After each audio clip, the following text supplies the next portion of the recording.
안녕하십니까. 애동닷컴 운영자 강쌤입니다. 자, 이번 시간에는 2023년 제3회차 공준행동기계 기능사 필답형 복원 문제 한번 보도록 하겠습니다. 자, 문제 1번. 회로도와 아래 작동 원리를 보고 동그라미 1에서 3번의 빈칸에 알맞은 내용을 서술하시오. 이렇게 나옵니다. 자, 그래서 이렇게 회로도를 줬고요. 작동 원리를 이렇게 이제 나열을 한 겁니다. 그래서 동그라미 1번, 2번, 3번에 알맞은 내용을 서술하면 되는 형태인데, 보시면은 전원을 공급하고 PBS1을 눌렀을 때, 그리고 타이머 시간 설정 후 작동 시, 그리고 PBS2를 눌렀을 때 이러한 지문들이 나옵니다. 그러면 기본적으로 우리가 이러한 회로를 해독할 줄 알아야 된다라는 뜻이겠죠. 자, 그래서 요 이제 시퀀스 회로가 되는데, 제가 앞서 산업기사 강의에서도 말씀을 드렸듯이 최소한 이 시퀀스를 이해하시려면 기초 접점에 대한 이해는 필요하다라고 했었죠. 그래서 그러한 기초 접점 이해 영상을 그 재생 목록입니다. 재생 목록으로 해서 제가 링크를 걸어 드릴 거예요. 그래서 영상 하단에 시퀀스 기초 재생 목록 링크 타고 들어가셔서 거기 안에 보시면은 두 가지 영상이 있을 겁니다. 하나는 좀 과거에 촬영한 건데 그게 기본 접점, 뭐 A 접점, B 접점, C 접점 이런 거를 설명하는 거고, MC가 뭐며 뭐 푸시 버튼 스위치가 뭐며 램프가 뭐며 이런 것들을 설명해 줄 겁니다. 그리고 이제 두 번째 영상이 뭐냐면은 지금 우리가 공부하고 있는 거는 필답형이죠. 그래서 원래는 과거에 동영상 시험이었는데 이제 필답형으로 변경이 된 겁니다. 그리고 이제 첫 회차니까 제가 지금 상세하게 설명을 드리는 거죠. 그래서 과거에 동영상으로 출제될 당시에도 이러한 시퀀스 문제가 나왔었죠. 그래서 동영상 복원 문제를 보시면 아시겠지만 동영상 시험 당시에는 실제 동작되는 기판, 그 시퀀스 판넬을 보여주죠. 시퀀스 판넬에서 뭘 눌렀을 때 램프가 켜지고 꺼지고 플리커 릴레이 타이머 이런 것들이 동작하는 거를 보여준 후에 뭐 회로도로 맞는 것은, 아니면 회로도 보여주고 영상 중에 맞는 것은, 이런 식으로 내다 보니까 어때요? 우리가 처음에 딱 봤을 때 동영상을 보여주고 회로도를 제가 설명을 드리니까 이해하기가 쉬웠습니다. 근데 필답형 같은 경우는 동영상이 없죠. 그렇기 때문에 제가 시퀀스 기초 강의로 해가지고 과거에 출제되었던 동영상 복원 문제 그 시퀀스만 모아서 편집해 놓은 영상이니까 그거 한 번 정도 꼭 보셔야 됩니다. 그래서 시퀀스 그 재생 목록 들어가 보시면 링크 달아드리는데, 그거 들어가 보시면 기초 접점 그 강의 하나랑 이 과거 동영상 복원 문제 시퀀스 문제들 있죠? 그거 이제 제가 편집해서 묶어 놓은 영상 하나, 이렇게 두 가지입니다. 그거 두 가지만 꼭 보고 오세요. 그럼 제가 여기서 지금 설명해 드리는 내용들이 아주 쉽게 이해가 갈 겁니다. 자, 그래서 그 영상들을 보고 오셨다는 가정하에 제가 설명을 드리도록 하겠습니다. 물론 디테일하게 해드릴 건데 그 이해를 바탕으로 보시면은 훨씬 쉽게 이해가 되실 겁니다. 자, 그럼 이러한 작동 원리를 서술했을 때 어떤 게 동작하는지 우리가 알아봐야 되잖아요. 자, 그래서 기본적으로 한번 보면은 우선은 밑에 보시면 요 R, T, R에 이렇게 적혀 있는데 이게 뭐냐면은 R이라는 거는 릴레이입니다. 다른 말로는 계전기라고도 해요. 그 다음에 T라는 거는 타이머예요. 그 다음에 RN이라는 건 레드 램프를 얘기하는데, 자, 여기에서 동그랗게 그려놓은 거 있죠. 그림으로서 이렇게 동그랗게 그린 거는 전부 전원부다라고 보시면 돼요. 그래서 요거는 이제 릴레이 A 접점인데 이게 뭐냐, 우리 앞선 산업기사 강의에서도 이런 거 나왔죠. 우리 MC의 전원을 이렇게 동그랗게 그렸었고 선으로 이렇게 연결해두고, 그 다음 예를 들어 요게 A 접점이고 요게 B 접점인데 요거는 MC의 A 접점이고 요거는 MC의 B 접점이라 가정을 할게요. 선이 이렇게 연결돼 있다 치고. 자, 여러분들 기초 접점 제가 보라고 있는 거 봤다고 가정하고 설명하는 겁니다. 자, 그래서 이렇게 접점들이 있으면 노말 상태에서는 MC A 접점이 떨어져 있고 B 접점 붙어 있는 거죠. 그리고 노말 상태라는 것은 MC의 전원이 들어가지 않은 상태, 손대지 않은 상태. 자, 이때 MC 쪽에 양쪽으로 플러스 마이너스 전원이 들어갔다라고 칩시다. 220V 전기가 탁 들어갔어요. 그럼 얘는 전원부라고 했잖아요. 그래서 전원부가 ON 하게 되는 거예요. 그래서 산업기사 강의에서는 제가 요거를 MC 코일의 전원이라고 했죠. 그래서 그냥 전원이라고 하면 다른 거랑 헷갈릴까봐 일부러 그냥 코일의 전원 요렇게 제가 그 명칭을 바꿔서 썼었습니다. 어쨌든 그냥 MC 전원부 요 코일의 전원이 들어가게 되면 어떻게 돼요? 작동했기 때문에 요 MC의 A 접점은 붙어서 유지가 되는 거고, 그 다음 B 접점은 떨어져서 유지가 된다라고 했죠. 모든 접점은 이렇게 동작하니까 우리가 우측에서 좌측으로 누른다라고 가정하고 그린다라고 했죠. 그리고 가로로 그리게 되면 만약에 A 접점 위에서 이렇게 누르게 됩니다. B 접점도 위에서 누르게 되고, 어쨌든 그렇기 때문에 가로로 그리면 B 접점은 밑에다가 붙여서 그리는 거죠. 그래야지 위에서 눌렀을 때 열릴 테니까. 자, 어쨌든 이렇게 MC의 전원이 ON 하게 되면, 전기가 들어가서 ON 하게 되면 A접점 붙어 유지되고 B접점 떨어져 유지됩니다. 이러한 상태를 우리는 여자되었다라고 해요. 그 말은 뭐냐? 전기가 들어갔다라는 뜻입니다. 반대로 다시 이제 전원을 끊었어. 오프 스위치 눌러서 탁 끊었어요. 그럼 이게 오프가 되죠. 오프되면 어떻게 됩니까? 기존 상태로 돌아오죠. A접점이 이렇게 열릴 거고 B접점 다시 붙는 겁니다. 자, 요런 상태를 소자되었다. 이렇게 얘기를 하는 겁니다. 자, 그래서 기본적으로 요런 MC 릴레이의 작동 원리를 아셔야지 시퀀스가 이해가 되는 거죠. 이러한 이제 여자와 소자를 이용해서 어떻게 하는 겁니까? 자기 유지도 하고 뭐 여러 가지 이제 릴레이들을 활용해서 타이머 설정도 하고 플리커도 하고 뭐 이렇게 하는 거죠. 자, 그래서 이게 전자석이기 때문에 전원이 온하게 되면 A는 붙고 B는 떨어지게끔 만들어져 있는 겁니다. 이게 MC도 그렇고 릴레이도 그렇죠. 그래서 MC는 마그네틱 커넥터라고 하는데 요게 이제 전자접촉기예요. 그 다음에 요 릴레이라는 것은 뭐 다른 말로는 계전기라고 부르는 겁니다. 그래서 둘 다 동작은 똑같다라고 보시면 돼요. MC는 파워 릴레이라고 해서 보통 보면 우리 과거에 요거를 전원부의 릴레이로 많이 썼어요. 그래서 모터를 돌릴 때 RST, UVW, 삼성이 이렇게 들어왔다 나가는 부분을 MC 쪽에 결선을 하고 나머지 AB 접점을 이용해서 메인 전원을 열고 닫고 한단 말이에요. 그리고 릴레이라는 거는 요거 이제 핀수가 좀 작습니다. 얘는 20핀, 얘는 8핀을 많이 썼어요. 그럼 얘는 인마보다는 좀 소형이겠구나 이렇게 볼 수가 있는 거죠. 그래서 얘는 용량이 큰 주전원 쪽, 얘는 용량이 작은 보조회로 쪽에 설치하는 릴레이다. 엄밀히 따지면 둘 다 릴레이다. 그 이제 부품이 생긴 형태는 다른데 작동 원리는 거의 비슷합니다. 다만 MC는 이제 전원부도 있고 RST, UVW, 삼성이 다 들어갈 수도 있고 뭐 THR, 열동형 과부하 계전기 이런 걸 연결해서 쓸 수도 있는 거고요. 얘는 오로지 이제 릴레이 역할만 하기 때문에 그냥 R, 릴레이 이렇게 표시를 해주는 겁니다. 그렇다면 릴레이에 전원이 들어가면 당연히 릴레이 A 접점 붙어서 유지가 되겠죠. 그래서 이런 거를 이용해서 우리는 자기 유지를 시키는 거고 요게 이제 릴레이 A 접점이죠. 릴레이의 A 접점입니다. 얘는 릴레이 전원, 얘는 릴레이 A 접점. 그럼 PBS1은 뭡니까? 푸시 버튼 스위치 1번이고 PBS2는 푸시 버튼 스위치 2번입니다. 스위치, 누른 버튼 스위치. 그럼 PBS1은 A 접점을 쓴 거고요. 푸시 버튼 스위치가 다 똑같은데요. A 접점, B 접점 같이 있는 겁니다. 같이 있는 거예요. 그러면 PBS1은 그 중에 A 접점만 쓴 거고 PBS2는 그 중에 B 접점만 쓴 거예요. 그래서 A 접점 썼기 때문에 얘는 뭐예요? 노멀 상태에서는 열려있다가 전원이 안 들어가다가 누르면은 켜지는 거죠. 그래서 ON 스위치의 역할을 하는 거고 B 접점은 어떻게 됩니까? 기존에 붙어 있다가 전기가 통하고 있다가 누르면 탁 차단이 되는 거겠죠. 이게 탁 떨어져 버리니까. 그래서 얘는 오프 스위치 역할을 하게 된다. 그래서 A 접점은 ON, B 접점은 오프 스위치로 쓰는구나. 요 정도 이제 상식적으로 알아두시고요. 그 다음 레드 램프는 뭐 더 말할 것도 없습니다. 이건 램프이기 때문에 양단에 전원이 들어오게 되면 플러스 마이너스 또는 뭐 마이너스 플러스 뭐 이런 식으로 플러스 마이너스 마이너스 플러스 교류 회로니까 이게 왔다 갔다 한단 말이에요. 그래서 플러스 마이너스 마이너스 플러스 왔다 갔다 하든 어쨌든 양쪽에 전원이 들어오게 되면은 레드 램프에 불이 들어오는 거죠. 램프니까. 그래서 램프는 접점이 없습니다. AB 접점 없어요. 그냥 전원만 들어오면 되는 거예요. 자, 그 다음에 이게 이제 타이머인데 타이머의 전원이고요. 얘는 타이머의 A 접점이죠. 자, 이따 타이머의 A 접점은 우리가 뭐라 하느냐 하면은 한시 접점이라고 부릅니다. 자, 한시적으로 동작한다. 이런 뜻이에요. 자, 그래서 이 한시 접점은 뭐냐 하면은 타이머가 예를 들어 ON 하게 되잖아요. 그러면 릴레이 같은 경우는 ON 하게 되면 ON함 동시에 A가 붙고 B는 떨어져요. 근데 타이머 같은 경우는 ON 해도 예를 들어 제가 5초를 세팅했어요. 그러면은 바로 A 접점이 붙는 게 아니고 5초 후에 하나, 둘, 셋, 넷, 다섯, 5초 후에 탁 붙는 게 이 한시 접점이란 겁니다. 한시적으로 우리가 설정한 대로 동작한다. 이런 의미로 보시면 돼요.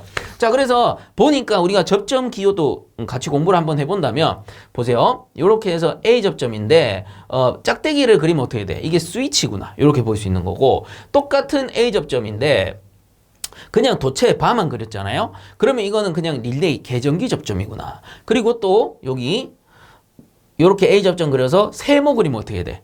타이머 접점이구나. 이렇게 알아보시면 됩니다. 만약에 이렇게 다이아몬드잖아요. 그럼 요거는 플리커 접점이 되는 거예요. 자, 요 정도 여러분들 상식적으로 이제 가져가셔야 됩니다. 그래야지 이후에 나오는 좀 복잡한 문제들도 이해를 할 수가 있겠더라라는 거죠. 자, 그럼 이제 본격적으로 동작 상태를 제가 설명을 드려볼게요.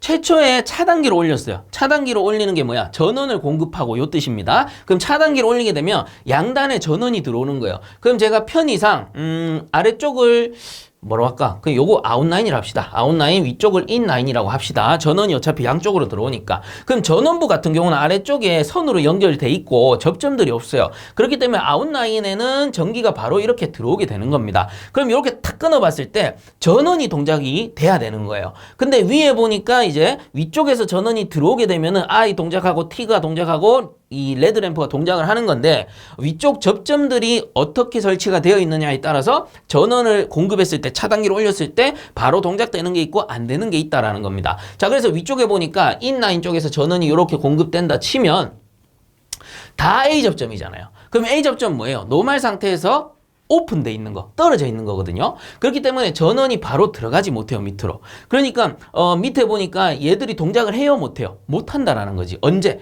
전원만 공급했을 때는. 근데 여기서 중요한 건 뭐야? PBS1을 눌렀을 때. 그래서 전원을 공급하고 PBS1을 누르면은 어떻게 됩니까? 요거잖아요. 그럼 봅시다. PBS1을 누르면 어떻게 되냐? 자, 얘를 한번 눌러볼게요. 누르게 되면 이게 붙겠죠? 이렇게 붙습니다. 물론 눌렀다 떼면 그냥 떨어져요. 릴레이가 아니기 때문에 푸시 버튼 스위치, 누른 버튼 스위치이기 때문에 내가 눌렀을 땐 붙지만 떼면은 떨어집니다.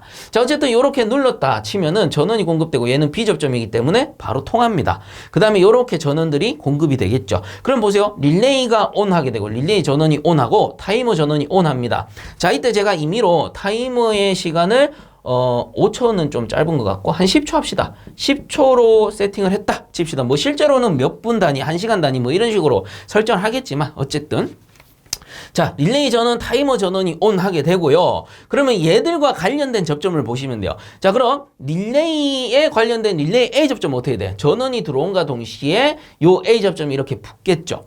붙으면서 어떻게 돼요? 전기가 이렇게 우회해서 들어가 줍니다. 그러면 제가 이 푸시 버튼 1을 눌렀다가 손을 떼면 어떻게 돼요? 눌렀다가 손을 떼면 이 부분에 도체가 열리기 때문에 이렇게 A 접점이 열려버리기 때문에 여기는 차단이 되지만 이쪽으로 우회해서 들어가니까 릴레이 전원이 온되어 유지가 되는 거죠. 자, 이런 거를 우리가 뭐라고 합니까? 자기유지라고 합니다. 여기 이제 접점이 탁 붙어 있으니까 붙어서 이게 전자석이라고 했죠. 전원이 공급되고 있는 상태에서는 계속 A 접점 붙어 있는 겁니다. 반대로 B 접점이 있다면 B 접점은 계속 떨어져 있는 거고요. 자, 이런 식으로 우회해서 자기유지를 시키는 겁니다. 그래서 얘가 이제 자기유지 접점이 되는 거고요. 그러면 그 후에는 어떻게 되냐? 타이머 A 접점은 어떻게 돼요? 얘는 시간을 설정했다면 10초 후에 동작하기 때문에 타이머 쪽에는 동작이 없는 거예요. 자, 그렇기 때문에 전원을 공급하고 PBS1을 눌렀을 때 동작은 어떻게 되냐? 릴레이 전원과 타이머 전원이 온하고 릴레이 A 접점이 붙어가지고 자기유지 시킨다. 이렇게 보시면 돼요. 그리고 두 번째 나오죠. 타이머 시간 설정 후 작동 시 어떻게 되느냐? 자, 제가 10초를 설정을 했잖아요. 그럼 10초 설정했기 때문에 전원이 들어왔을 때 바로 동작하진 않지만 여기 보시면 설정 시간 후 타이머가 작동했을 때 어떻게 되냐? 그래서 10초 지났을 때 어떻게 되냐? 이 말이거든요. 그래서 하나, 둘, 셋, 넷, 다섯, 여섯, 일곱, 여덟. 10초가 지나게 되면 그때 A 접점이 들러붙는다. 이 뜻입니다. 이렇게 탁 붙어주는 거예요. 그래서 10초 후에 레드 램프가 켜진다. 이렇게 보시면 되는 거죠.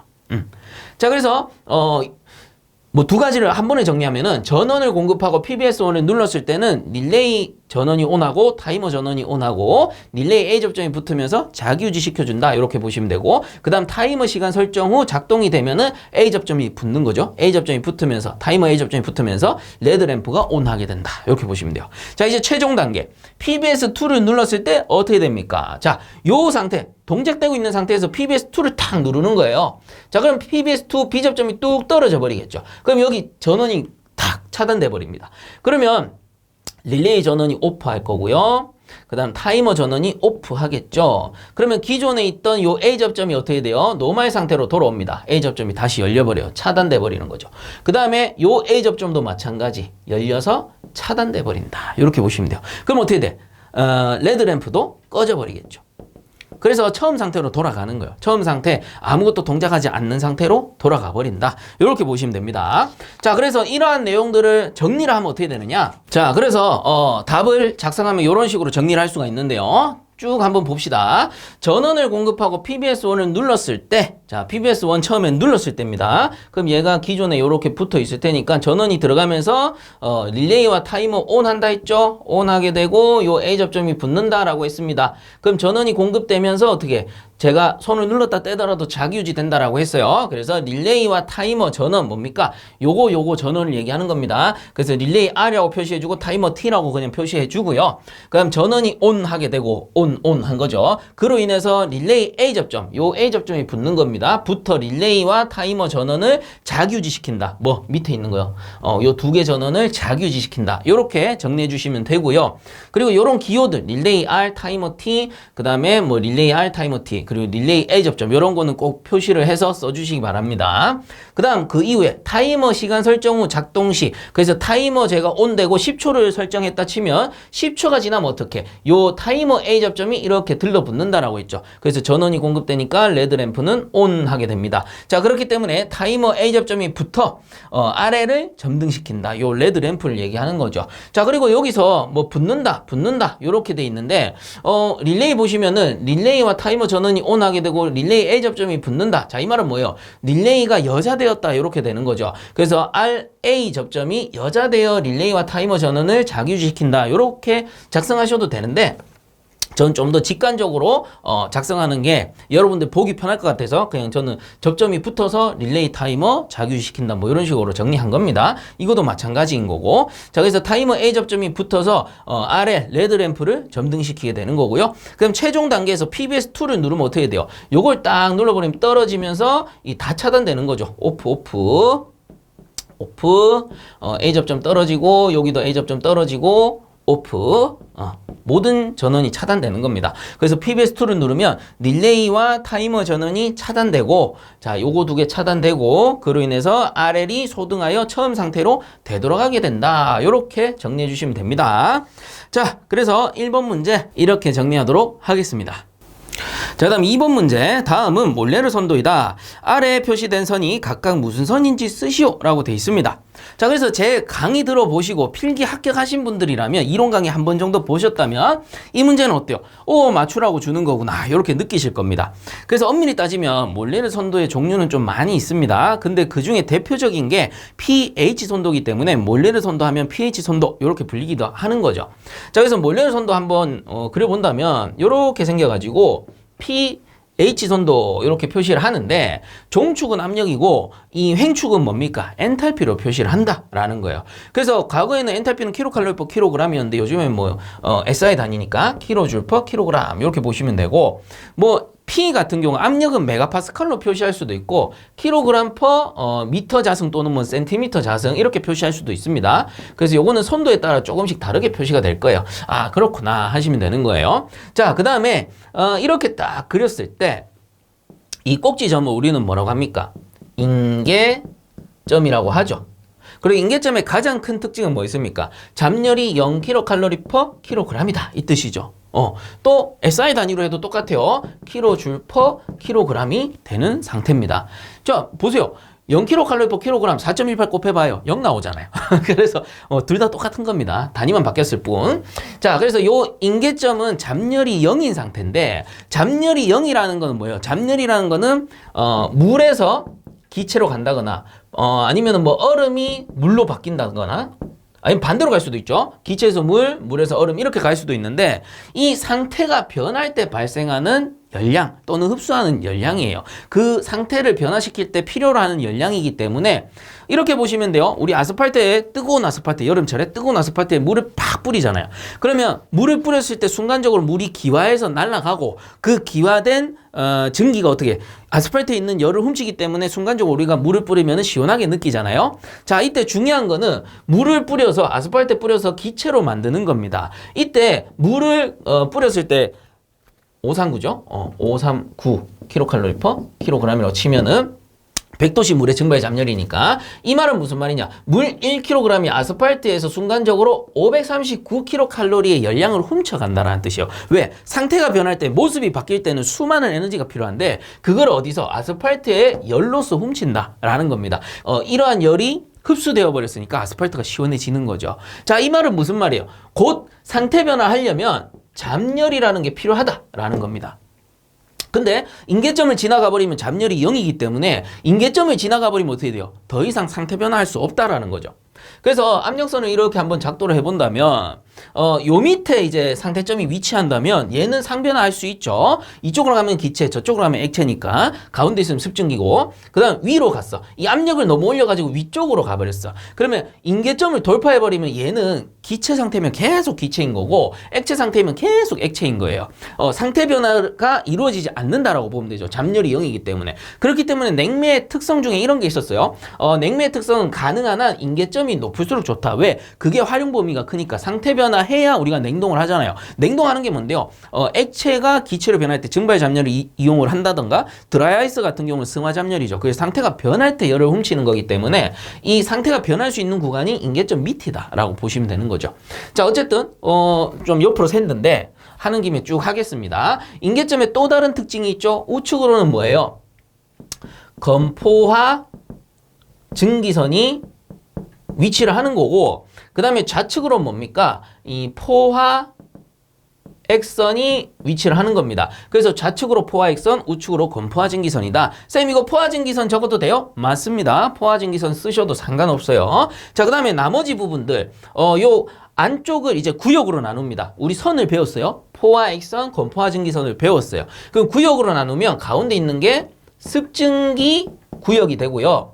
그 다음 우측으로 쭉 빠져나갔을 때 요 부분이 과열 증기 구역이라 하는 거고, 그 다음 요 좌측 끝으로 갔을 때 포화 액선을 넘어가 버리게 되면 과냉각 액 구역, 이렇게 부르는 거죠.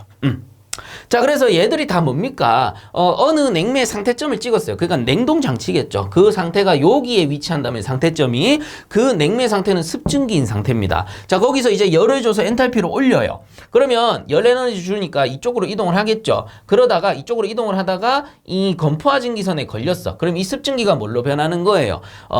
포화 증기로 변하는 겁니다.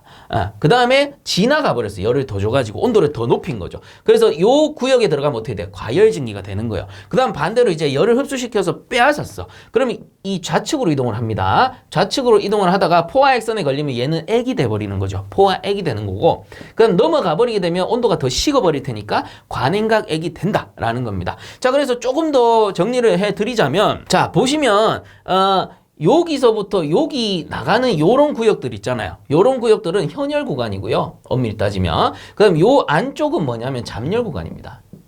그리고 요 또 지나가 버리게 되면 요 부분은 또 현열 구간인 거예요. 현열. 제가 냉매로 설명하지 말고 물로 설명해 드리면 좀 쉬울 거예요.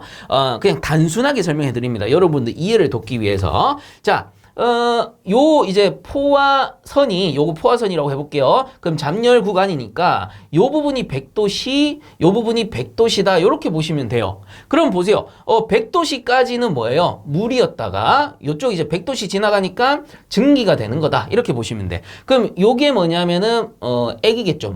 물이다. 그럼 이 물이 한 50도씨짜리 물이었는데 열을 가하는 거야. 그럼 열을 가하게 되면 이쪽으로 이동하다가 어느 순간 100도씨에 다다르게 되죠. 그럼 요거 이제 온도만 변하니까 50도씨에서 100도씨 온도만 변하니까 현열 구간이고, 여기서 더 가열을 해요. 그럼 쭉 이렇게 뭐가 돼요? 상태 변화하는 거죠. 요 잡열 구간이잖아요. 100도씨 100도씨에서 물이 습증기에서 점점 어떻게 이쪽으로 갈수록 건조도가 높아지니까 여기 가면 이제 증기가 되는 거지. 그래서 기체로 변하는 겁니다. 그래서 이 잡열 구간이죠. 100도씨 100도씨에서 상태 변했으니까. 그 다음에 요 또 계속 가열하면 어떻게 돼? 요거 한 150도씨 합시다. 150도씨 증기다. 이렇게 볼게요. 그러면 계속 가열하게 되면 요 상태는 뭐예요? 과열 증기가 된다. 이렇게 보시면 되는 거예요. 그래서 요 바깥의 현열, 안쪽 지나서 요 또 바깥에 현열, 그 다음에 요 안쪽 습증기 구역만 잡열, 이렇게 보시면 되는 겁니다. 자, 설명하다 보니까 좀 길어졌는데 어쨌든 답은 나왔죠. 뭘 물어봤습니까? 요 선의 이름과 요 선의 이름을 물어본 겁니다. 그럼 좌측으로 떨어지는 선이 가고요, 우측으로 떨어지는 선이 나입니다. 그럼 뭐죠? 가는 포화 액선이고요, 나는 건포화 증기선이구나. 자, 요렇게 정리해 주시면 되겠습니다. 자, 그 다음 3번 문제. 아래 장치는 전류의 흐름에 따른 열 발생 효과에 의해 동작하는 계전기로 전동기 등에서 과전류가 흐르면 내부 히터가 가열되어 바이메탈에 열이 전달되고 바이메탈이 휘어져 변형되면 접점이 열려 수동 복귀 비접점 회로를 차단하여 기기가 과부하되는 것을 방지하는 기기로 MC 계전기와 조합하여 사용된다. 해당 기기의 명칭을 쓰시오라고 되어 있습니다. 그래서 이 문제는 우리 과거 동영상 시험에도 나왔던 문제죠. 근데 차이점은 과거에는 동영상으로 딱 보여줬었는데 이번에는 사진으로 보여줬습니다. 왜? 필답형으로 바뀌었으니까요. 그리고 그 사진이 흑백으로 나왔다라는 거, 그 부분도 꼭 기억을 하고 보시면 좋을 것 같습니다. 자, 그래서 요 장치의 명칭은 뭐였습니까? 과거에도 봤었으니까 열동형 과부하 계전기가 되죠. 그래서 줄여서는 뭐라고 썼죠? THR이라고 썼었습니다. 그게 썸머 릴레이입니다. 썸머 릴레이, 왜 썸머 릴레이입니까? 열에 의해서 동작하니까. 자, 그래서 이 과부하 계전기인데 뭐냐면은 회로에 과부하가 걸린 거예요. 그럼 회로에 과부하가 걸리게 되면은 과전류가 흐를 것이고, 이렇게 전류량이 늘어나게 되면 회로에 열이 발생합니다. 그거를 그대로 방치해도 어떻게 돼요? 열에 의해서 전선이 타고 잘못하면 화재로 이어지는 거죠. 전기 화재로 이어지는 겁니다. 그래서 이런 거를 방지하기 위해서 열동형 과부하 계전기를 딱 설치해가지고 만약에 열이 발생된다 그러면 과전류가 흐르고 과부하가 걸린 거죠. 자, 이때 바이메탈이 휘어지면서 비접점을 탁 차단을 시켜버리는 거예요. 그래서 이 열동형 과부하 계전기 같은 경우는 접점을 비접점을 딱 쓰게 됩니다. 그래서 THR에 비접점을 쓰게 되는데 그 이유는 뭐예요? 차단의 역할을 해야 된다는 거죠. 과부하 걸렸을 때 계속해서 운전하면은 불이 날 수 있는 거잖아요. 그래서 과부하 걸렸다 그러면 이 비접점이 탁 떨어지면서 회로의 전원을 탁 차단을 시켜버리는 겁니다. 그렇기 때문에 비접점을 쓴다. 이렇게 같이 알아두시면 되겠죠. 그리고 또 한 가지 기억을 하셔야 되는 게 이 열동형 과부하 계전기는 지 혼자서 쓰는 게 아니죠. 어떻게 됩니까? 전자접촉기에다가 같이 연결해서 쓰는 겁니다. 그리고 이 전자접촉기를 다르게 뭐라 불러요? 마그네틱 컨택터 이렇게 부르죠. 그래서 줄여서는 뭐라 씁니까? MC 이렇게 부릅니다. 그래서 마그네틱 컨택터 또는 전자접촉기. 자, 이 컨택터라는 게 접촉기의 의미를 가지고 있습니다. 그래서 전자접촉기를 영어로 마그네틱 컨택터라고 하는군요. 이렇게 보시면 됩니다. 자, 그래서 만약에 답을 작성하실 때 이번 문제처럼 열동형 과부하 계전기 보여줬어요. 그러면 가급적이면 열동형 과부하 계전기 써주시고요. 쌤, 열동형 계전기 써도 됩니까? 그 정도는 답으로 인정이 될 겁니다. 근데 만약에 쌤, THR로 써도 됩니까? 그거는 좀 그렇죠? 뭐 안 된다라고 말씀드리긴 좀 애매한 부분이긴 한데 가급적이면 풀네임 있죠? 열동형 과부하 계전기로 작성해 주시면 좋을 것 같고요. 마찬가지 요 MC가 나왔어요. MC가 제가 전자접촉기라 했잖아요. 그래서 이 전자접촉기를 보여줬을 때는 풀네임 전자접촉기로 작성을 해주시고 또는 영어로 쓰겠다. 마그네틱 컨택터라고 작성해 주시면 됩니다. 쌤, MC로 써도 됩니까? 요거는 제가 항상 말씀드리지만 애매합니다. 그러죠? 그래서 가급적 풀네임으로 작성을 해주셔라. 그리고 글자도 좀 또박또박 이쁘게 써주셔야 됩니다. 만약에 채점관이 딱 봤는데 글자를 못 알아보겠어요. 막 너무 날려 써가지고. 그러면 그것도 오답으로 표시하기 때문에 가급적 글자도 이쁘게 작성을 해주시고, 그 또 한 가지 좀 주의하셔야 될 거는 이후에 이렇게 나올 수도 있으니까 제가 추가로 설명을 드릴게요. 자, MC만 보여줬다. 그럼 장치 명칭 뭡니까? 전자접촉기입니다. 그리고 이번 문제처럼 THR만 보여줬다. 그러면 장치 명칭 뭡니까? 열동형 과부하 계전기입니다. 이렇게 정리하시면 돼요. 근데 또 이렇게 나올 수도 있어요. MC와 그리고 THR이죠. THR, 썸머 릴레이가 이렇게 연결된 사진을 보여줄 수도 있습니다. 그러면 이때는 명칭이 좀 바뀐다 그랬어요. 자, 어떻게 바뀝니까? 과거 동영상 문제에서도 이런 식으로 나온 적이 있었기 때문에 자, 정리합니다.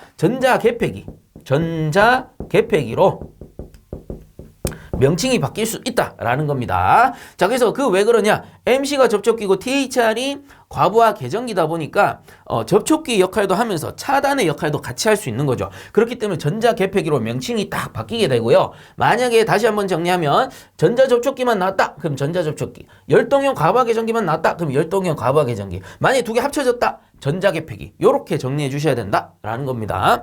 그리고 쌤 3번 문제 왜 이렇게 깁니까? 내용이 너무 많은데요? 라고 할 수도 있지만 실제 문제에서 바이메탈에 대한 언급이 있었고 차단의 역할을 하고 과부하되는 것을 방지한다. 이런 내용이 있었다고 합니다. 제가 제보를 듣기로는. 그래서 문제 만드는 김에 이 열동형 과부하 계정기 특징을 정리하자 해가지고 제가 그 특징을 하나하나 다 적어서 문제로 만든 겁니다. 왜 그랬냐? 이게 명칭을 물어볼 수도 있지만 이후에는 요 열동형 과부하 계정기 보여주고 특징을 물어볼 수도 있잖아요. 그러면 요 문제를 참고해서 특징을 정리해 주시면 되겠죠. 자, 그렇게 같이 알아두셔라 라는 의미에서 조금 길더라도 제가 문제를 이렇게 만들었습니다. 자, 그래서 3번 문제 답은 열동형 과부하 계정기 이렇게 정리하도록 하겠습니다. 자, 그 다음 4번 냉동장치의 고압측 압력이 10kg/포스퍼 제곱센치였다. 이때 압력 단위를 바와 메가파스칼로 변환한 값은 얼마인가 이렇게 돼 있죠.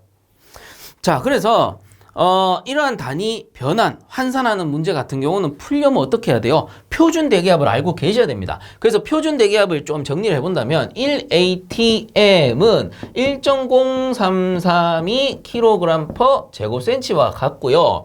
그 다음에 우리 수은주로 하게 되면 어떻게 됩니까? 760mHg와 같고, 그리고 수두압, 물로 했을 때, 물로 하면 10.332까지 씁시다. 이 미터 H2O랑 같아요. 요거를 미터 아쿠아로 쓰는 경우도 있습니다. 그래서 둘 다 같은 거니까 알아두셔야 되는 거고요.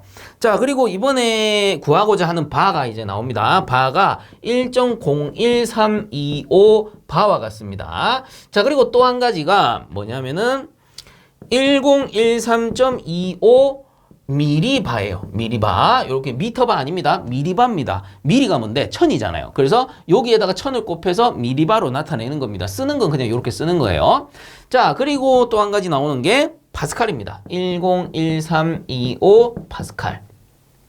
자, 여기서 1000을 나누면 어떻게 돼? 킬로죠. 그래서 101.325 킬로 파스칼이 되고, 자, 메가파스칼 하려면 킬로에서 또 1000을 나누면 돼요. 왜? 10의 6승이니까 여기서 하나, 둘, 셋, 넷, 다섯, 6번 나눴다. 이렇게 보시면 돼요. 그래서 0.101325 메가 파스칼이구나. 자, 요 정도는 알고 계셔야 된다라는 겁니다. 그래서 파스칼 하나만 알고 있으면 킬로파스칼, 메가파스칼 이렇게 정리가 되는 거죠. 그리고 소수점 떼버리면 어떻게 되냐면 보세요. 소수점 떼면 1kg/제곱센치는 만약에 메가파스칼로 하면 소수점 뒤에 거 다 뗀다. 그러면 0.1 메가파스칼이랑 똑같은 겁니다. 그래서 이걸 이용해서 푸셔도 뭐 상관없습니다. 그래서 뭐 10kg 같으면은 이번 문제에서는 10kg/제곱센치니까 1메가파스칼 이렇게 적으셔도 뭐 상관없는데 제가 좀 정확하게 계산을 하는 그런 걸 알려드리도록 할게요. 자, 그래서 이렇게 두고 우리가 단위 환산을 좀 해보자면 우선은 바로 구합니다. 자, 첫 번째 바로 구할 때 제가 계산 과정 다 적어드릴게요. 밑에다 적읍시다. 자, 이렇게 해가지고 우선은 10kg/제곱센치입니다. 10kg/제곱센치인데요. 10kg/제곱센치를 바로 바꿀 겁니다. 그러면 제가 좀 이제 디테일하게 바꾸게 되면 어떻게 되냐면 우선은 단위를 없애줘야 돼요. 그래서 나누기 어떻게 하느냐? 똑같은 거 나눠줍니다. 1.0332 kg/제곱센치를 나눠주는 거예요. 그럼 이렇게 사라지고 이렇게 사라지죠. 그럼 이제 단위가 없는 무차원수가 됩니다. 여기에다 곱하기 어떻게 합니까? 바를 찾아. 여기 있네. 1.0132요. 그래서 1.01325 바를 곱해주면 단위 없어지고 얘만 남는다 라는 거죠. 요렇게 구하셔도 되고 아니면 비례식 세우셔서 구하셔도 돼요. 그래서 원래 이게 비례식으로 나오는 공식인데 제가 그냥 의미를 이런 식으로 찾아간다라는 거예요. 그래서 비례식 세우면 어떻게 되냐? 1atm 상태에서는 1.0332 kg/제곱센치일 때 바로 치면 어떻게 됩니까? 바는 여기 있네요. 1.01325 바랑 같잖아요. 그래서 이게 kg/제곱센치인 거고 얘가 바인데 그럼 우리가 찾고자 하는 건 뭡니까? 1.0332일 때는 요거였는데 바로 바꿀 때 10kg/제곱센치는 어떻게 됩니까? 10kg/제곱센치는 바로 하면 어떻게 되냐? 이걸 물어본 거잖아요. 그래서 요거를 x로 뒀을 때 내항의 곱과 외항의 곱은 같으니까 x는 구해보면은 이게 1.0332가 내려가고 요거 두 개 곱하니까 1.01325 곱하기 10 이렇게 나오는 겁니다.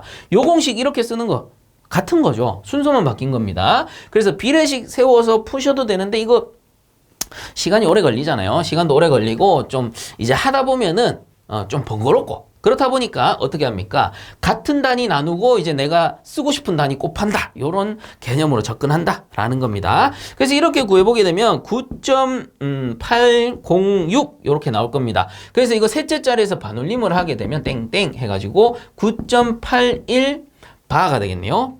BAR 이렇게 되고요. 그 다음에 메가파스칼 구해봅시다. 메가파스칼 했을 때 똑같이 하면 되죠. 10kg/제곱센치 나누기 1.0332 하게 되면 무차원수 되는 거고 그 다음 곱하기 내가 구하고자 하는 거 요거 0.101325 메가파스칼입니다. 이렇게 하게 되면 어떻게 되냐 0.980 이렇게 나올 거예요. 그래서 셋째 자리 반올림 하면은 0.98 메가 파스칼 이렇게 나올 겁니다.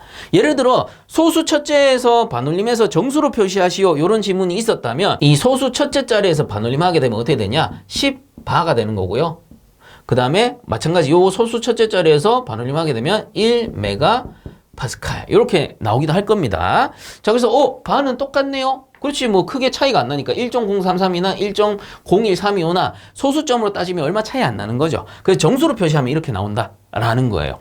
근데 뭐 좀 정확하게 구하자면 문제에서 정수로 구하시오. 소수점 첫째 자리에서 반올림하여 정수로 구하시오. 이런 말이 없다면 이렇게 구하시는 게 좀 더 정확하겠더라라는 거죠. 자 그래서 이렇게 구해가지고 실제 여러분들 답안을 작성하실 때는 요 단위는 계산 과정에서의 단위는 사실 안 써주셔도 상관이 없죠. 그래서 오히려 지저분하다고 싫어하니까 이런 거 이제 지워주고요.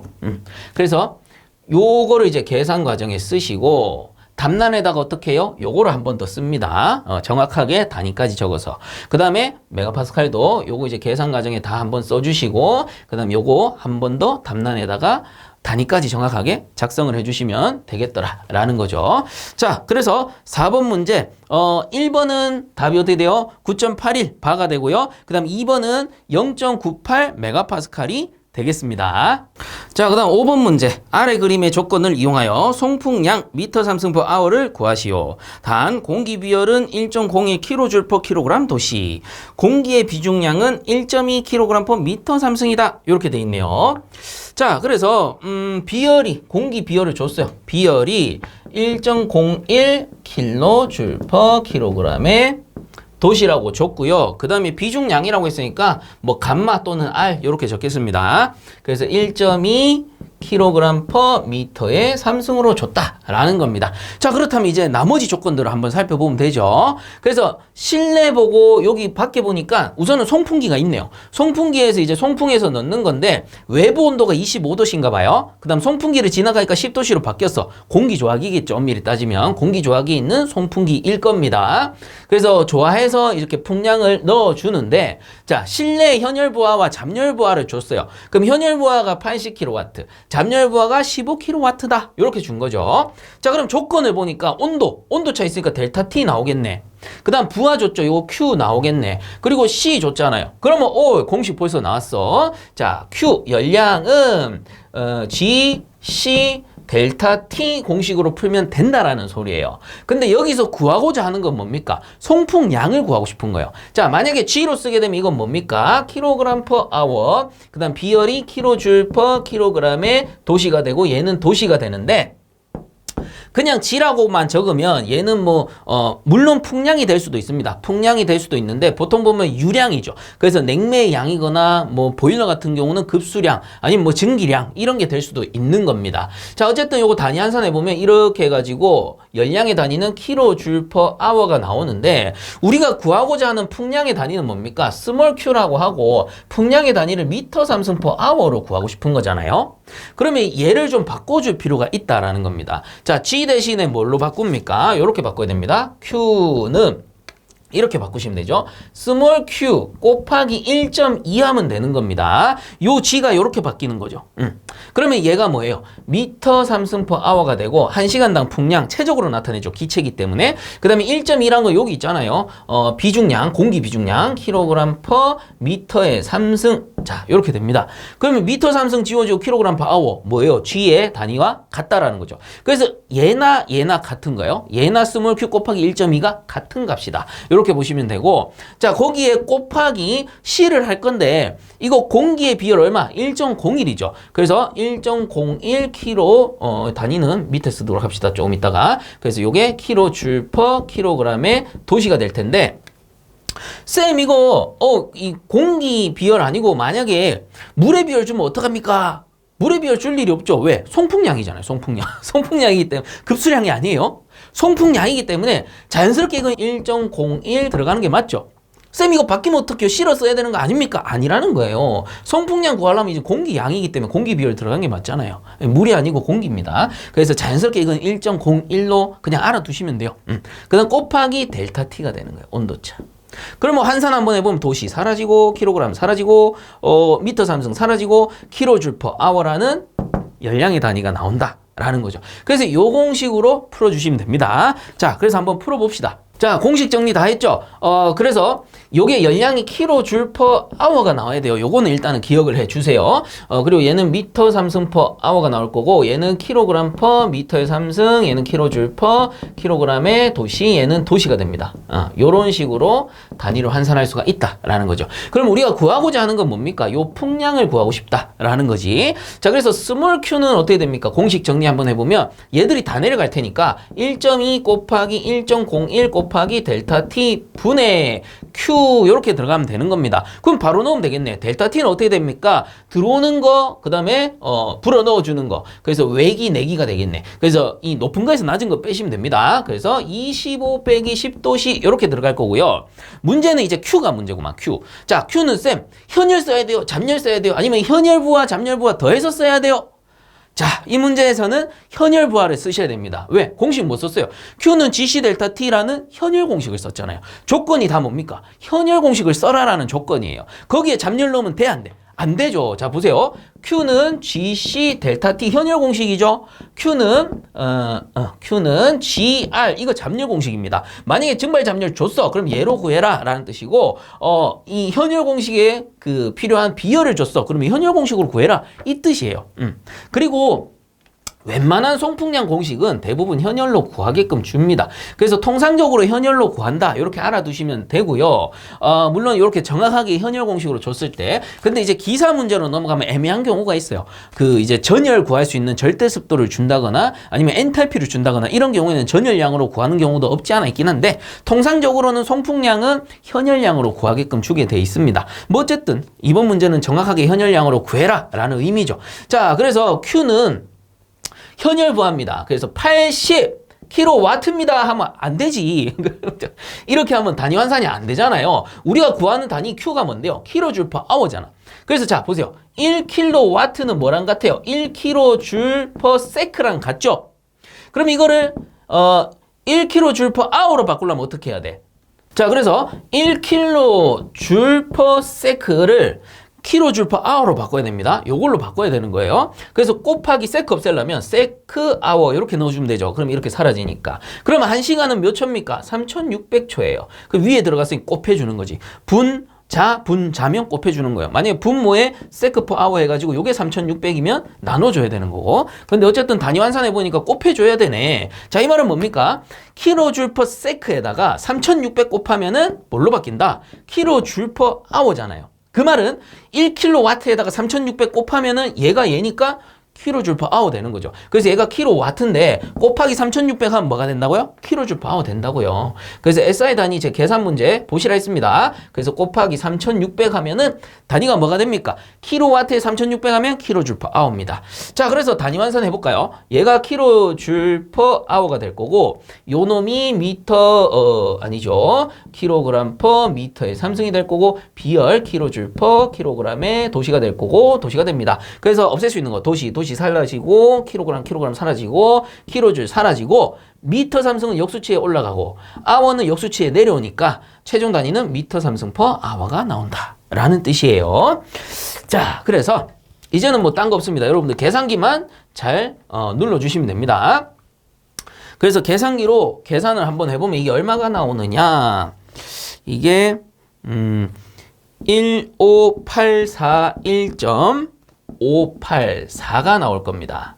자, 그러면 이거 소수점 셋째 이상 나가니까 요 셋째 자리에서 반올림 할게요. 그럼 땡땡 하게 되면 15841.58 단위가 뭐라고요?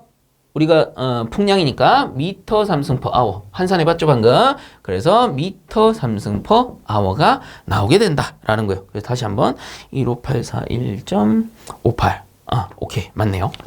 자, 그래서 여러분들 단위까지 다 적을 필요 없습니다. 요런 거는 여러분들 작성하실 때 가급적 지워주시고 이렇게 지우고 계산 공식하고 답 요거를 계산 과정에 적어주시고 답란에다가 최종 값 있죠. 15841.58 미터 삼승 퍼 아워 단위까지 정확하게 이렇게 적어주시면 됩니다.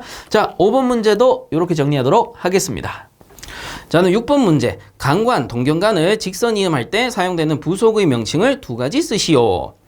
자, 그래서 요런 내용 같은 경우는 우리 필기 이론 공부하신 분들이라면 배관 파트에서 한 번 정도 보셨을 겁니다. 그래서 동경관, 직경이 같은 관을 직선 이음한다라는 거거든요. 그래서 동경관을 직선 이음할 때, 그래서 이거 뭐 강관이나 동관이나 이음새는 거의 비슷하거나 똑같죠. 그래서 같은 직경의 관을 직선 이음하면은 유니언, 그리고 소켓, 니플, 플랜지라고 보시면 돼요. 이 중에 뭐 두 개 쓰시면 되는데, 자, 먼저 한번 보면은 유니언 같은 경우에는 이렇게 해가지고 이런 식으로 생겼죠. 그래서 가운데 카플러를 뺐다 꽂았다 하기 때문에 분해 조립이 용이한 이음새입니다. 양쪽으로 똑같은 배관을 연결하는 형식이고 직관으로.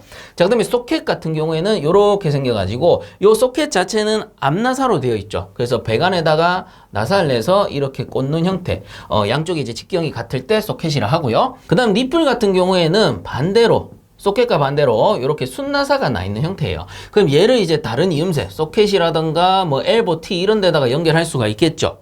근데 니플 자체가 이렇게 직관으로 되어 있기 때문에 마찬가지 동경관 직선 이음에 사용을 하는 거고, 그 다음 플랜지 같은 경우는 이렇게 생겨가지고 양쪽에다가 어떻게 똑같은 배관을 용접을 하는 겁니다. 직경이 같은 배관 용접하고 가운데 가스켓 넣고 볼트 너트를 이렇게 체결하는 형식이죠. 이렇게 해서 꽉 밀접하게 체결을 하고 볼트 너트를 조였다 풀었다 할 수 있기 때문에 마찬가지 분해 조립이 용이합니다. 그렇다면 분해 조립이 용이한 이음새는 하면은 유니온, 플랜지 이런 게 되겠죠. 자, 그리고 이제 나머지 부가적으로 제가 좀 설명을 드릴게요. 처음 나온 문제니까. 배관의 방향을 바꿀 때 방향 전환이라 쓸게요. 방향 전환 시에는 엘보 밴드, 뭐 리턴 밴드 요런 걸 쓴다라고 보시면 돼요. 뭐 밴드나 리턴 밴드는 같은 겁니다. 엘보는 우리 에너지 작업 같은 거 해보면 많이 보셨을 거예요. 주물로 이렇게 만들어서 이 안쪽에 앞나사가 나 있는 거죠. 그럼 배관들을 끼워서 방향을 이렇게 전환시켜 주는 겁니다. 마찬가지 동관 엘보도 있어요. 자, 그 다음에 밴드 같은 경우에는 엘보랑은 좀 다른데 배관을 이렇게 굽힘해 놓은 겁니다. 배관을 굽힘해가지고 연결될 수 있게 살짝 확장을 해둬요. 이런 식으로. 아니면 다른 카플러를 쓴다든가. 그래서 배관을 기성품으로 밴딩해서 만든 제품을 밴드라고 그래요. 밴드. 그래서 요거를 이음새처럼 쓴다라고 해서 이음새의 한 종류라고 보시면 돼요. 배관을 미리 밴딩해 놓은 형태. 이렇게 보시면 돼요. 리턴 밴드는 뭡니까? 이걸 리턴하라고 유턴 밴드. 똑같은 거죠. 어떻게 생겼느냐? 얘는 그냥 밴드면 90도, 뭐 45도 이렇게 나오고 리턴 밴드는 U자 형태로 이렇게 밴딩이 되어 있다라고 보시면 됩니다. 자, 그리고 또 뭐가 있을까?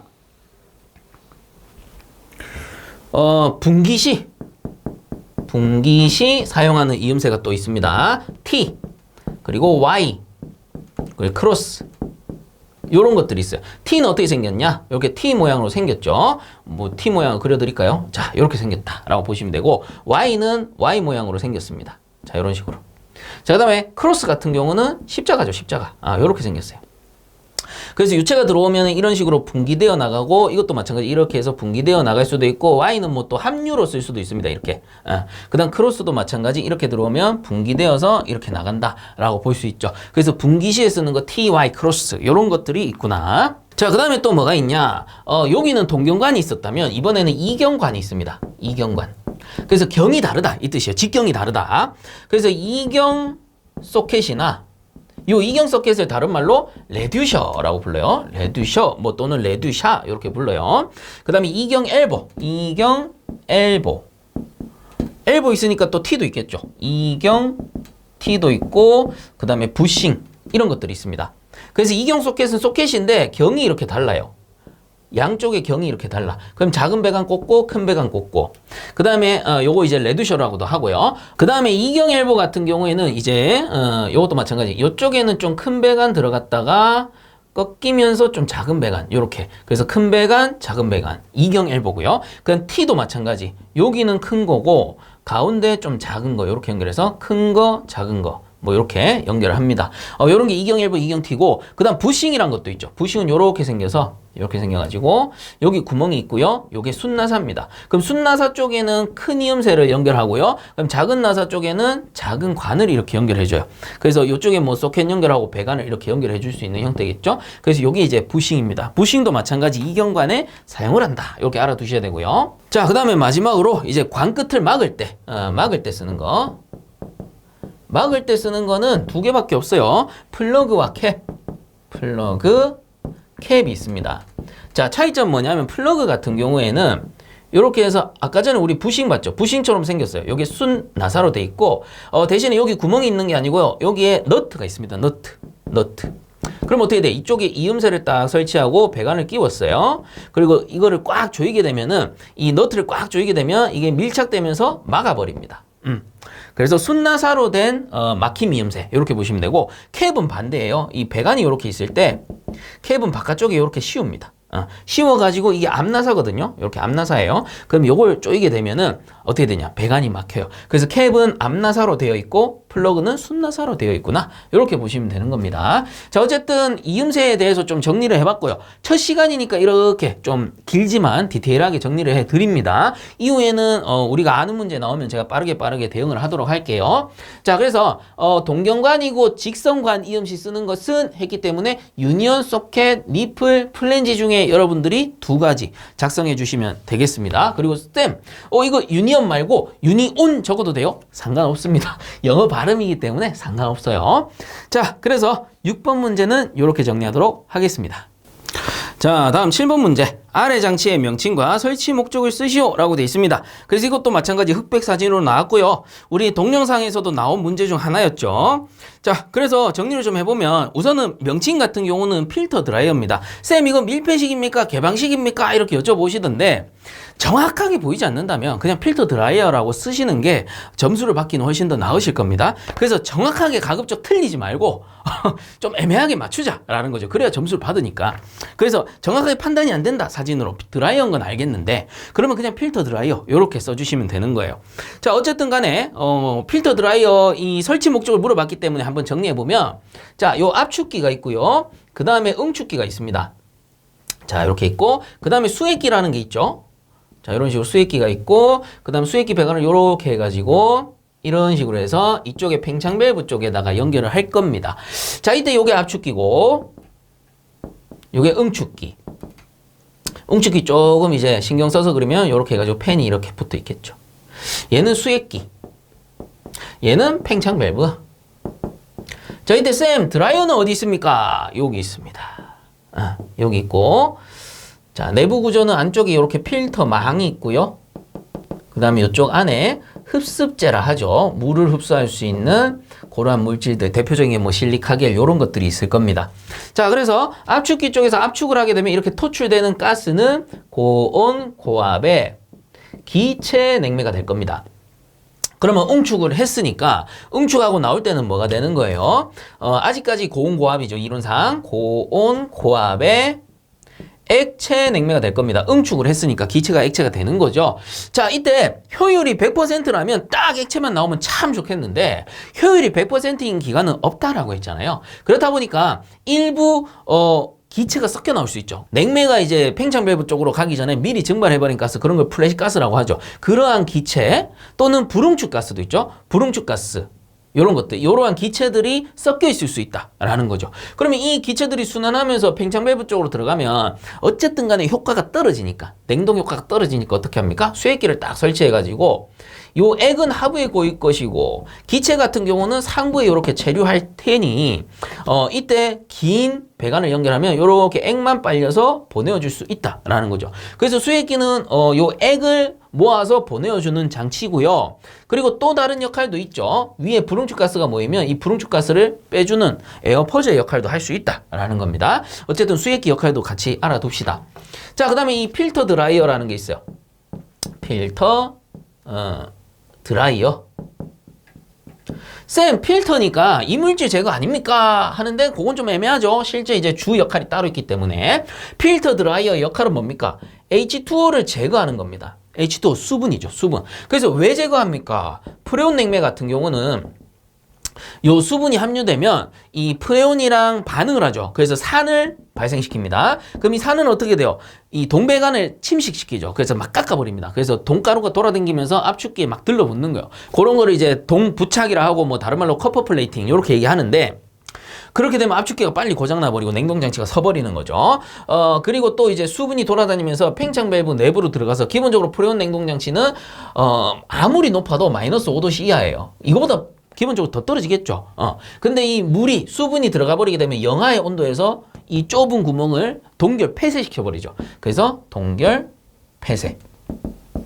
이렇게 되면 어떻게 됩니까? 동결 폐쇄돼 버리면 이 순환을 하지만, 압축기로 이제 막 돌리긴 하지만 이 다음 단으로 지나가는 냉매가 없다라는 거죠. 그렇게 순환을 하면서 냉매가 증발기로 들어가서 증발기에서 액이 기체로 바뀌어야지만 증발 잡열에 의해서 냉동 효과를 얻는 거잖아요. 근데 여기서 냉매가 막혀버렸어. 지나가는 냉매가 없는 거예요. 그럼 증발기 쪽으로 냉매가 못 들어가니까 우리가 여름철에 이제 가끔 한 번씩 냉동장치 따뜻한 바람 나온다 그러죠. 그런 경우에 이제 동결 폐쇄됐을 가능성도 있다라는 거죠. 왜? 냉매가 못 지나가니까 증발시킨 냉매가 없고 그로 인해서 따뜻한 바람이 막 나오는 거야. 자, 그러한 현상이 발생할 수 있다라는 거예요. 그리고 이제 장시간 그렇게 돼버리면은 당연히 고장이 나버리겠죠. 자, 프레온뿐만 아닙니다. NH3도 마찬가지죠. 암모니아 같은 경우는 수분을 함유하게 되면 증발 온도가 2분의 1도씨씩 증가해버려요. 그러면 증발 효과가 훨씬 떨어질 거고요. 그 다음 또 어떤 현상? 유타객 현상. 또는 요거를 에멀전 현상이라 그러죠. 에멀전 현상.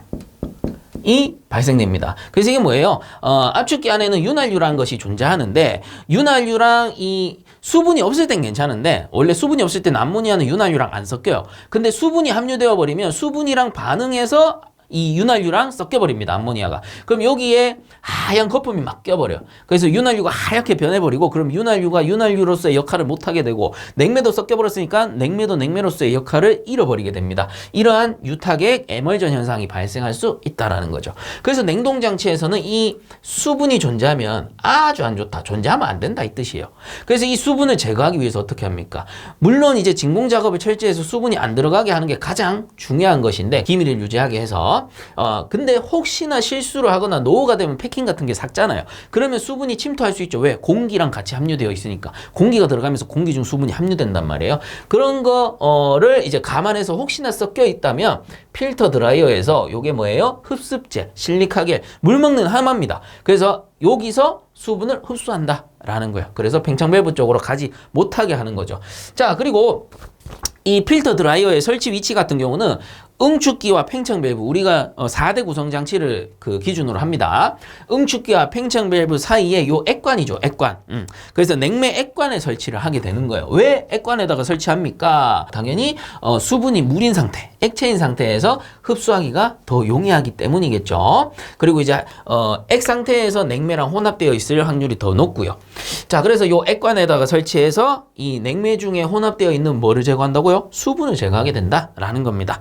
자, 그래서 7번 문제 이제 정리를 하면은 명칭은 어떻게 됩니까? 필터 드라이어가 되는 거고요. 설치 목적은 어떻게 되죠? 응축기와 팽창 밸브 사이 냉매 액관에 설치하여 냉매 중에 혼입된 수분을 제거한다. 이렇게 정리해 주시면 되겠습니다. 자, 그다음 8번 문제. 다음은 송풍기와 덕트 사이에 설치하는 장치이다. 이 장치의 명칭과 설치 목적을 쓰시오. 이렇게 되어 있습니다.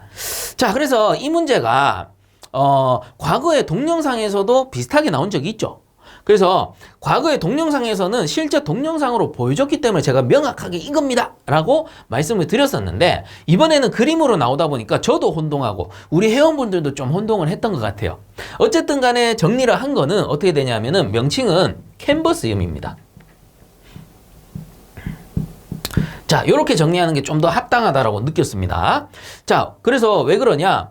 이 송풍기 같은 경우는 어디에서 쓴다라고 가정을 해야 돼요? 우리가 배우고 있는 거는 공조냉동 기계 과목이잖아요. 그렇다면 기본적으로 얘는 공조기, 공기조화기에 쓰이는 송풍기다라고 봐야 됩니다. 자, 이때 공기조화기에 사용되는 송풍기 같은 경우에는 엄청나게 대용량이고 대형이에요. 그 말은 뭐야? 엄청나게 크다라는 뜻이지. 자, 그렇게 되면 덕트도 어떻게 돼야 돼요? 이 덕트도 엄청나게 크게 설치가 됩니다. 자, 이때 덕트를 다 감쌀 수 있는 게 캔버스 이음이다 라는 거예요. 자, 그래서 어떻게 설명드리냐? 요 질문도 있었어요. 질문에 쌤, 플렉시블 이음 아닐까요? 신축 이음 아닐까요? 요런 질의도 있었죠. 근데 신축 이음은 너무 광범위하고 좀 동떨어졌고요. 이 플렉시블 아니면 캔버스였습니다. 근데 플렉시블이 아닌 이유는 요게 공조기라고 가정을 한다면 플렉시블이 될 수가 없어요. 왜냐? 플렉시블 이음은 송풍기는 송풍기인데 소형 송풍기에 쓰는 거예요. 플렉시블이라는 요 이음새가 이 크기가 한정돼 있습니다. 크기가 한정돼 있다 보니까 엄청난 대용량 송풍기에는 쓰기가 어렵다라는 거죠. 대용량 덕트를 감쌀 수가 없는 거예요. 그래서 현장에 보면은 소형 송풍기, 흔히 브로어라고 하는데 그 작업용 환풍기로 많이 쓰죠. 그때 이 플렉시블 이음을 설치해서 이 현장에서는 흔히 자바라 이렇게 부릅니다. 그래서 이 플렉시블 이음 자바라를 딱 설치해서 환기를 시키고 이제 작업 끝나면 막 걷어서 가고 이런단 말이에요. 그런 소형 송풍기에는 플렉시블 이음 쓸 수 있어요. 근데 이 공기조화기용 송풍기랑 덕트 사이에는 이 캔버스 이음이 맞다라는 겁니다. 왜? 캔버스 이음이 뭡니까? 캔버스라는 재질의 천을 쓰는 거죠. 그래서 우리 캔버스화 떠올리면 된다라고 있습니다. 캔버스화도 캔버스라는 천을 이용해서 만든 운동화이기 때문에 캔버스화라고 하는 건데, 자, 여기에서 쓰는 캔버스라는 천을 이렇게 둘러 감아가지고 꽉 조여놓은 형태예요. 캔버스 이음이라는 게. 그렇다 보니까 덕트가 아무리 크더라도 이렇게 확 전체를 둘러쌀 수가 있다라는 겁니다. 자, 그래서 공조기에 쓰는 송풍기라고 가정했을 때 덕트 사이에는 캔버스 이음을 쓰는 게 합당하다. 이제 이해가 가시죠? 자, 그래서 이 이음새의 이름은, 요 장치의 명칭은 캔버스 이음이 되는 거고요. 우리 동영상 문제에서도 나왔었으니까 캔버스 이음의 역할은 뭐였습니까? 이 덕트라는 게 제가 뭐라고 했어요? 이거 엄밀히 따지면은 우리 아연, 도금, 강판인데요. 재질이 뭐예요? 강판이야, 강판. 철이란 말이에요, 철. 이 강판을 송풍기에다가 바로 직결 연결해버리면 어떻게 돼요? 송풍기가 돌아갈 때 진동이 엄청나게 심하겠죠. 이 진동이 덕트에 바로 전달이 되고요. 그 덕트가 다다다다다 떨리면서 엄청난 소음이 발생합니다. 그 진동이 심하게 되면 덕트 이음새 부분에 파손이 발생될 수도 있는 거고요. 자, 그래서 이런 거를 막기 위해서 요 사이에다가 천 소재, 캔버스 천 소재의 이음을 설치한다라는 겁니다. 자, 그렇게 되면 어떻게 되죠? 설치 목적 제가 정리해 놓은 거 보세요. 송풍기 운전 시 발생되는 진동 및 소음이 덕트에 전달되지 않도록 하기 위해 송풍기와 덕트 사이에 설치한 천 소재의 이음새이다. 자, 이게 설치 목적이다라는 거예요. 자, 그래서 8번 문제는 이렇게 정리하도록 하겠습니다. 자, 그다음 9번 문제. 아래 도시기호를 보고 장치의 명칭을 쓰시오 라고 되어 있습니다. 자, 그래서 도시기호가 어떻게 나왔냐? 이렇게 밸브 표시가 되어 있고요. 배관이 연결이 된 것 같아요. 자, 그 다음에 이렇게 해서 S라고 써 있습니다. 자, 그래서 이거 뭡니까? 솔레노이드 밸브죠. 그래서 명칭으로는 전자 밸브, 이렇게 정리하시면 돼요. 그래서 영어로는 솔레노이드 밸브라고 하고 전자 밸브라고도 합니다. 쌤, 솔레노이드 밸브 적어도 되나요? 네, 상관이 없습니다. 어차피 둘 다 같은 용어기 때문에. 자, 이때 전자 밸브의 역할을 제가 정리를 한번 해볼게요. 왜냐? 산업기사에서는 역할까지 물어볼 수도 있으니까. 자, 그래서 이 전자 밸브라는 것은 전류의 자기 작용에 의해 밸브를 온, 오프 시키게 된다. 그리고 뭐 갈로에서 이위치 제어, 이렇게 써주면 정확하겠죠. 자, 그래서 전자밸브 어떻게 씁니까? 요렇게 있을 때 코일이 위에 요렇게 연결이 돼요. 자, 여기 이제 코일이 감겨 있는 거예요. 그 밸브판이 요렇게 밑에 설치가 되죠. 그럼 요거 이제 전선을 요렇게 끌어와가지고 여기에다가 전원을 220V를 넣는 겁니다. 자, 이때 220V를 넣었어요. ON 했다. 그러면 어떻게 되냐? 전류의 자기작용이죠. 요거 전자석입니다, 전자석. 그래서 전기가 탁 들어가면 얘가 자성을 띄워요. 그 밑에 있던 밸브판이, 위가 자석이니까 위로 탁 끌려 올라옵니다. 그래서 위로 탁 붙어요. 그 실제로 동작할 때 소리가 나요. 탁 거립니다. 탁. 그 손 올리고 이렇게 탁 꽂아 보잖아요. 그럼 탁 거리면서 진동이 느껴져요. 자, 그래서 온 하게 되면 열리는 거고요. 그 다음에 이제 오프 하게 되면 얘가 자성을 잃어버리죠. 그래서 아래쪽으로 퉁 내려가서 닫혀버립니다. 자, 이때 왜 이 위치 제어라고 합니까? 이 위치 제어밖에 안 됩니다. 이 올라가다가 서는 게 안 돼요. 왜? 100% 올라가서 붙던가 100% 내려가서 닫혀버리는 겁니다. 그래서 중간에 올라가서 유량 조절할 수 있느냐? 못한다라는 거예요. 그래서 온, 오프밖에 못 시키기 때문에 이 위치 제어라고 부른다라는 거예요. 자, 여기 이제 전자밸브고요. 하는 김에 하나 더 정리를 해봅시다. 이 전자밸브랑 좀 헷갈릴 수 있는 게, 자, 요런 밸브도 있어요. 요렇게 해가지고 요렇게 그렸을 때 M 요렇게 쓰는 경우도 있습니다. 자, 이거는 뭐냐면은 전동 밸브라고 보시면 돼요. 전동 밸브라고 하고요. 이 M은 뭐냐? 모터죠, 모터. 그래서 전동 밸브, 전동기가 설치되어 있다라는 겁니다. 자, 그래서 이 전동 밸브의 특징은 뭐냐면은 전자기 유도 작용에 의해 밸브를 온오프 시킨다. 그래서 얘는 갈로 해가지고 유량 조절이 가능하다. 자, 이렇게 특징 정리합니다. 그래서 쌤 왜 두 개 다 합니까? 산업기사에 나올지 모르잖아요. 그래서 동영상 문제에서 나왔었기 때문에 제가 이렇게 같이 정리를 하는 겁니다. 자, 그래서 전자밸브는 전류의 자기작용이었고 전동밸브는 전자기 유도작용이래요. 그럼 쌤 전자기 유도작용 뭡니까? 자, 이거는 뭐냐면은 자석이 이렇게 있고요. N극, S극이 있습니다. 자, 이때 여기에 코일을 감아요. 이렇게 코일을 감아서 전선을 똘똘똘똘 말아놓은 거를 우리가 코일이라고 하죠. 요 코일을 감아두고 이 자석이 있기 때문에 자석 같은 경우는 어떻게 됩니까? 여기에 자기장이라는 게 발생을 합니다. 이렇게 자기장이라는 게 발생해요. 그래서 요걸 이제 자기가 띈다. 자기라고 적을게요. 자, 요 자기가 띄는 자석을 여기 전선 안에다가 세교를 시켜요. 그래서 여기서 말하는 세교라는 거는 뭐라고 했습니까? 쇠사슬 쇠에다가 사길교라고 했죠. 그래서 그냥 넣었다 뺐다 한다 라는 겁니다. 넣었다 뺐다 라는 용어보다는 세교시킨다 하면 좀 있어 보이죠? 그래서 자석을 세교시키는 겁니다. 그럼 세교를 딱 시켜버리면 어떻게 되느냐 하면은 여기에서 전기가 발생하더라 라는 거죠. 자, 그래서 이러한 효과를 전자기 유도작용이라고 그래요.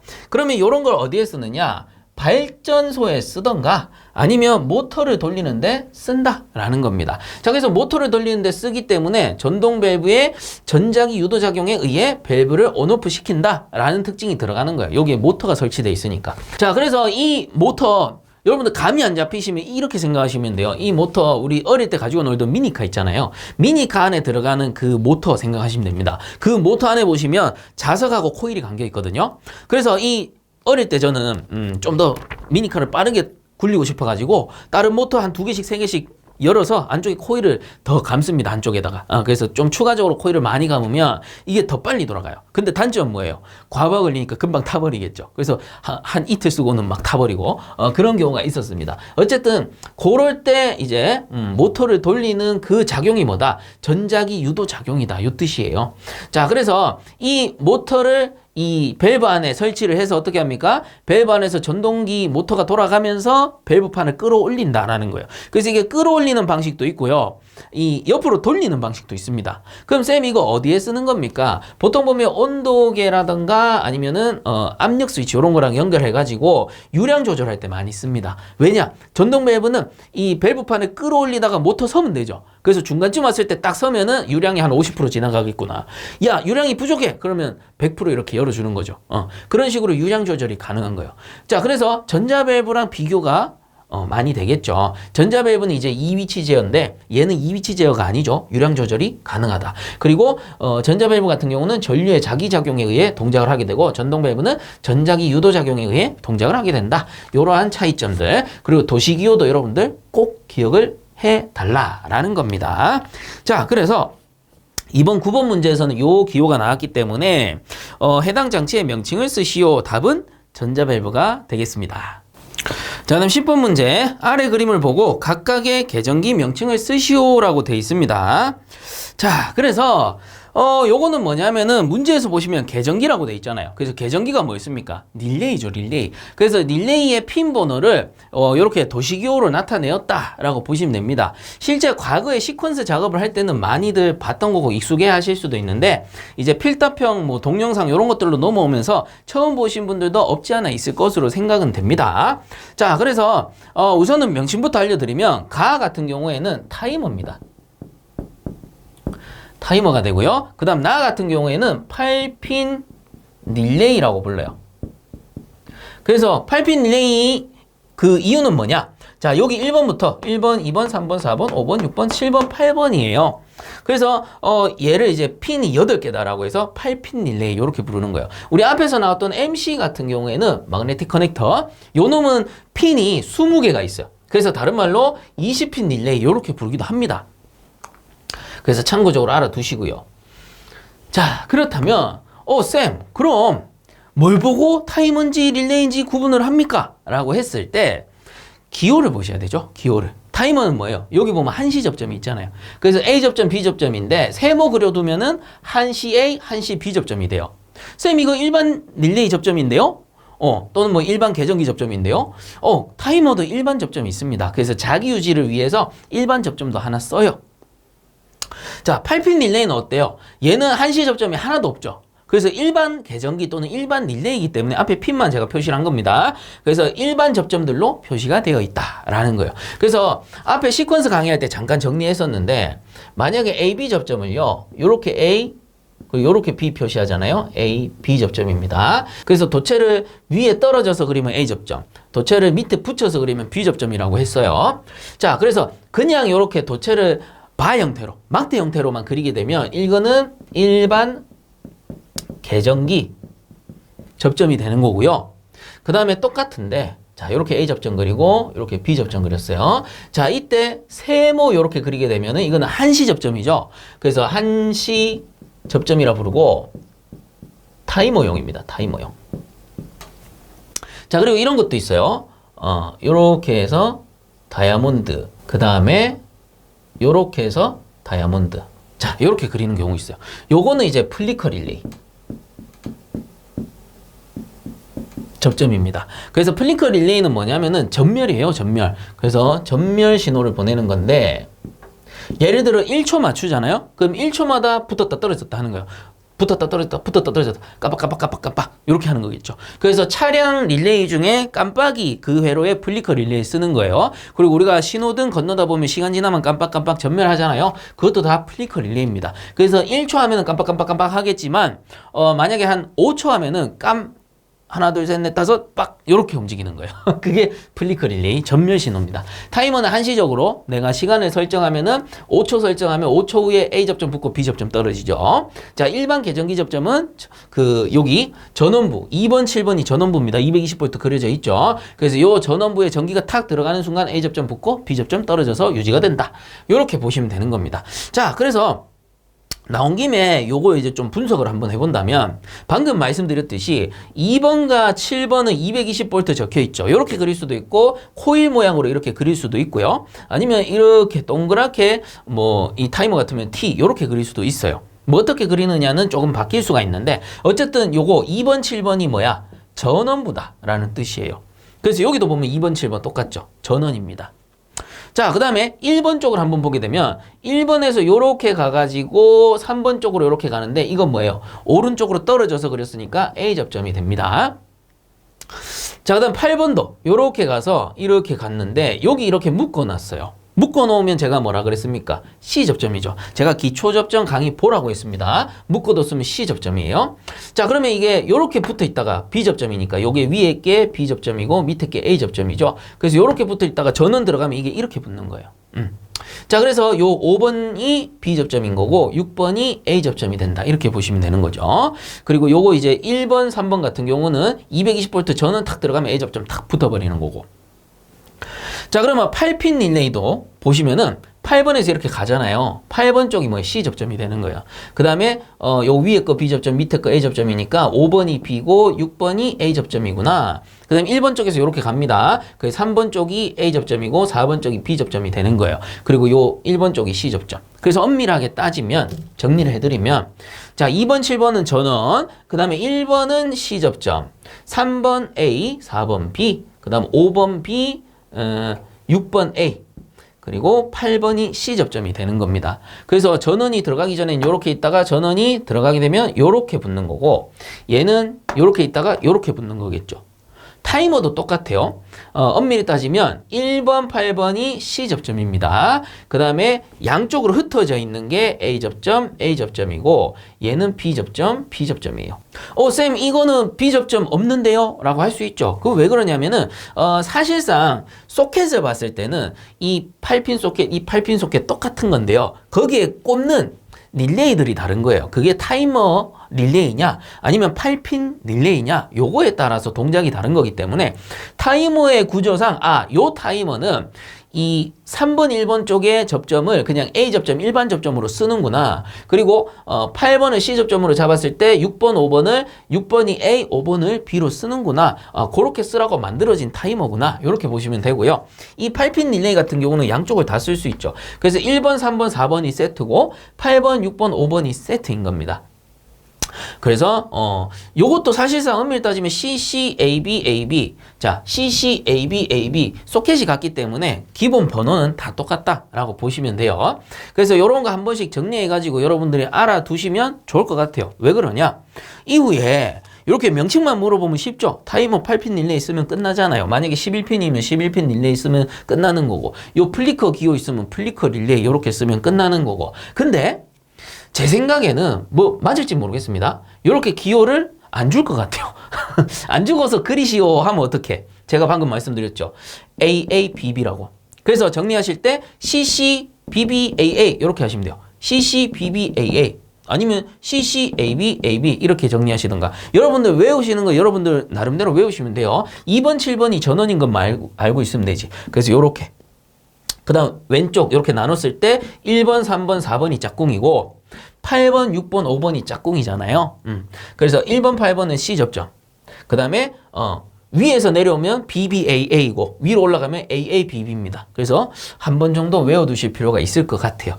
뭐 타이머도 똑같습니다. AB 그 위치는 바뀌지 않기 때문에 그렇구나. 그래서 이렇게 비워줬을 때 이게 A 접점, 이게 B 접점인 걸 알아야 혹시나 그리는 문제가 나온다면 여러분들이 알아볼 수 있겠죠. 이것도 마찬가지. 이렇게 지웠어요. 그래서 이렇게 지워져서 나왔을 때 그려라 라고 한다면 기본적으로 위쪽이 B고 아래쪽이 A구나 요거를 알고 있어야 된다라는 거예요. 그래서 아래쪽에 1, 8번은 C 요거 알고 있어야 되죠. 그래서 올라가면서 보면 AA, BB고 내려오면서 보면 BB, AA니까 그냥 단순하게 생각하면 위쪽이 B다 이렇게 보시면 돼요. 그래서 위쪽이 B 그려주고 아래쪽에 A 이렇게 그려주면 답이 되겠더라 라는 거죠. 그래서 이런 문제가 혹시나 나오지 않을까 제가 개인적으로 이제 생각을 한번 해봤기 때문에 이렇게까지 알려드린다라는 거 그렇게 보시면 되겠습니다. 자, 그래서 10번 문제 마지막으로 명칭 정리를 하자면 가는 타이머고 나는 8핀 릴레이가 되겠습니다. 자, 이렇게 해서 이번 회차 마무리하도록 하겠습니다. 제보해주신 우리 회원분들께 다시 한번 감사의 인사를 드리겠습니다. 자, 수고들 많이 하셨습니다.